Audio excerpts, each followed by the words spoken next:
In the forgotten village of Blackthorn Hollow, there stood a well, older than memory itself. Its stones were slick with moss, and its water black as a starless night.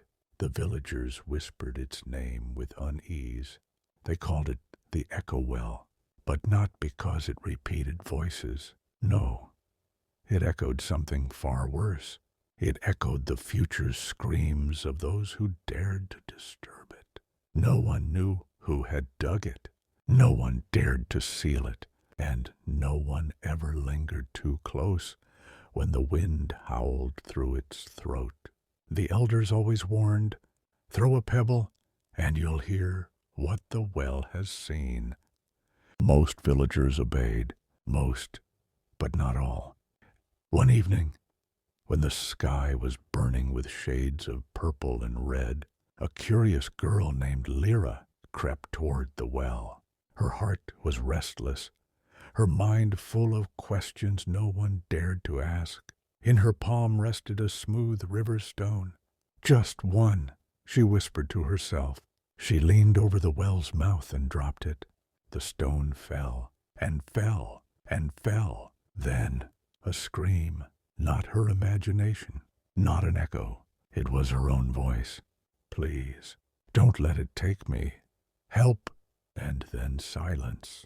Lyra stumbled back, her chest heaving. The voice had been hers, but twisted, shredded by terror. It was like hearing her own death. 3 nights later, Lyra was gone. No broken door, no footprints, only her scarf, damp with well water, snagged in the thorns nearby.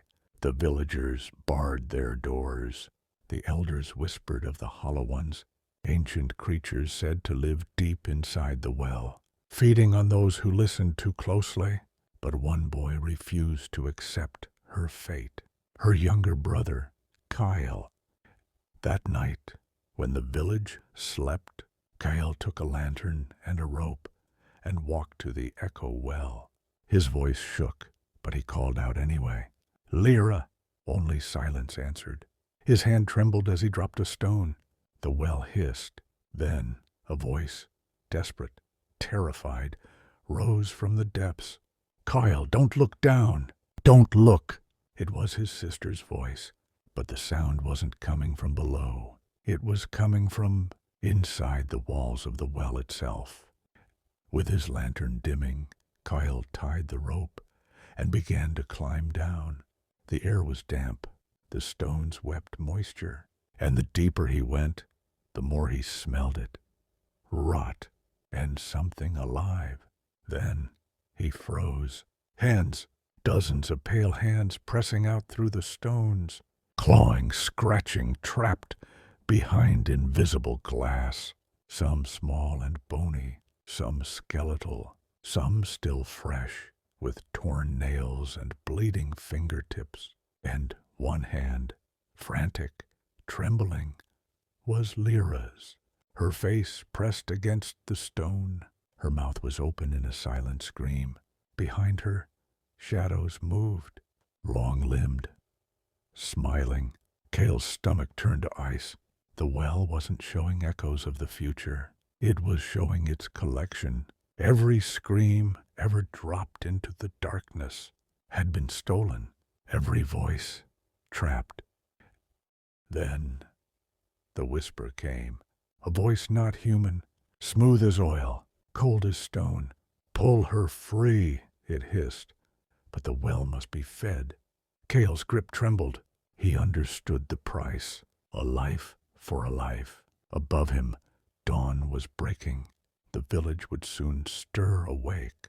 He looked again at his sister's hand, desperate and bleeding against the stone. His jaw clenched. From his pocket, he pulled something small, a child's toy, the carved wooden horse that belonged to the elder's grandson. Kyle had stolen it earlier when no one was looking. He held it over the dark. "Take this instead," he lied, and dropped it. The well shrieked, not in rage, but in laughter. The stones trembled, the walls cracked, and suddenly Lyra's hand burst free. Kyle grabbed her, hauling her up the rope as the well shuddered, its mouth sealing shut behind them like teeth snapping closed. The siblings collapsed on the grass, gasping for air. The village would never know what price was paid.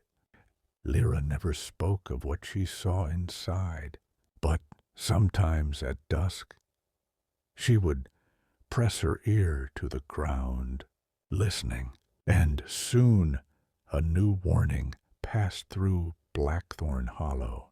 Never answer when the well whispers your name, because now, when the wind howled across the stones, some swore they heard a child's giggle rising from below, and the next pebble tossed into the well, it didn't scream. It laughed